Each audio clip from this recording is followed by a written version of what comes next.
Okay, this is a bit about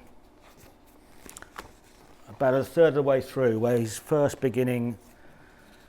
He's just left the house to walk up the road to find his mum in his auntie's house. He lives out in the country. It's a couple of days before Christmas. It's snowing, it's cold, it's dark. The snow isn't too thick on the main part of the road, where I'm guessing it's been treated fairly recently by a gritter lorry, probably a snowplough too. But all along the sides of the road and up against the hedges, the snow's piled in mountainous white heaps and wind-blown drifts, some of which are higher than me. So I don't have any choice where to walk. I have to keep to the middle of the road, which makes me feel incredibly vulnerable and far too noticeable and belly-achingly scared. The middle of the road is for cars. It's their territory. I don't like being here. I don't belong here. At least the cars will be going quite slowly, LMA says. Even the dimmest monkum isn't going to drive fast in these conditions. Yeah, I suppose. So when you hear one coming, she says, you'll have plenty of time to get out of the way, especially as it's so quiet. She's right, it is quiet. The wind seems to have died away now, and there's an unnatural stillness to the winter darkness, a muffled white silence that feels as if the whole world has been softened and hushed by the snow. The quiet whiteness is relatively comforting, both sound and colour-wise, but I know it's only a temporary shroud, and that underneath it lie all kinds of horrors.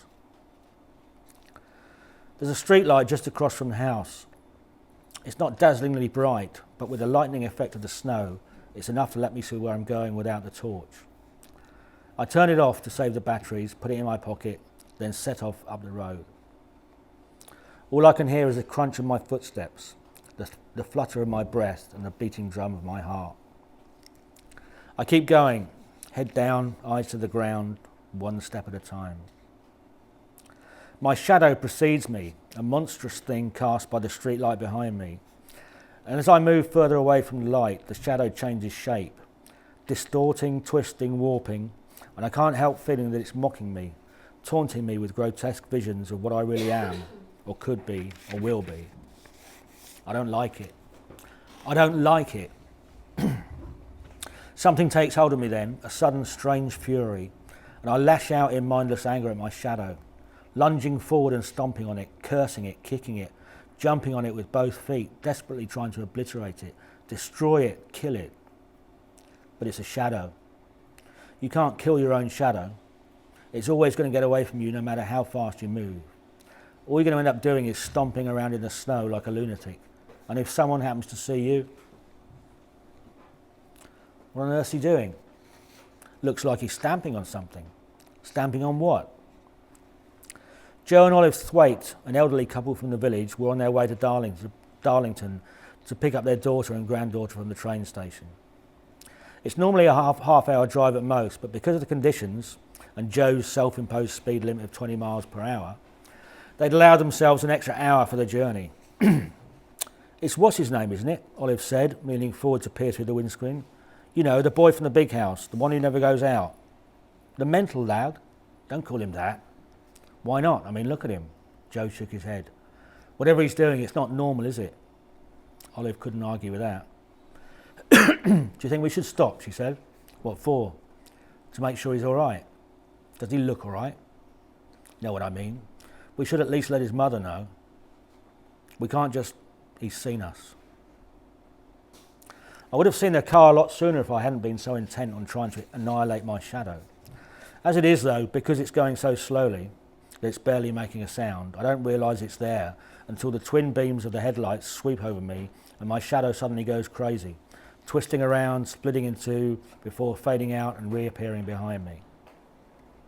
I look up at the approaching car, shielding my eyes from the glare of the headlights. It's moving slowly, tyres crunching in the snow. There are two old monkums in the front, a man and a woman. I can't see if anyone's in the back.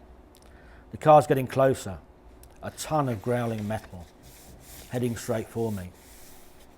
I can't think now, I'm too scared. I can't move, can't breathe. It's all right, Elliot, it's all right. I don't know what to do, what do I do? You need to move to the side of the road, LMA says. I can't move. Yes, you can. You're blocking the road. Just move over a bit and let them pass. I can't. If you don't move, they'll have to stop. My legs don't seem to belong to me anymore. I want to move. I'm telling them to move, but they aren't responding. Hurry up, Elliot. The car's slowing down now, getting ready to stop.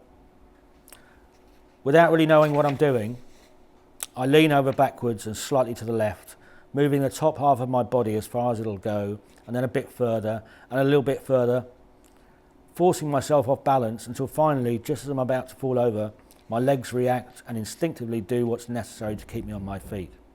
And once they get going, stagger me backwards and slightly to the left. To retain my balance, all I have to do is use the momentum to steer my stumbling body over to the side of the road.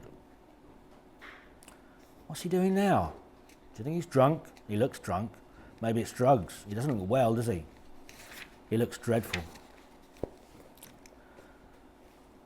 So that's the start of Elliot's journey, and you won't be surprised to learn that it just gets worse and worse.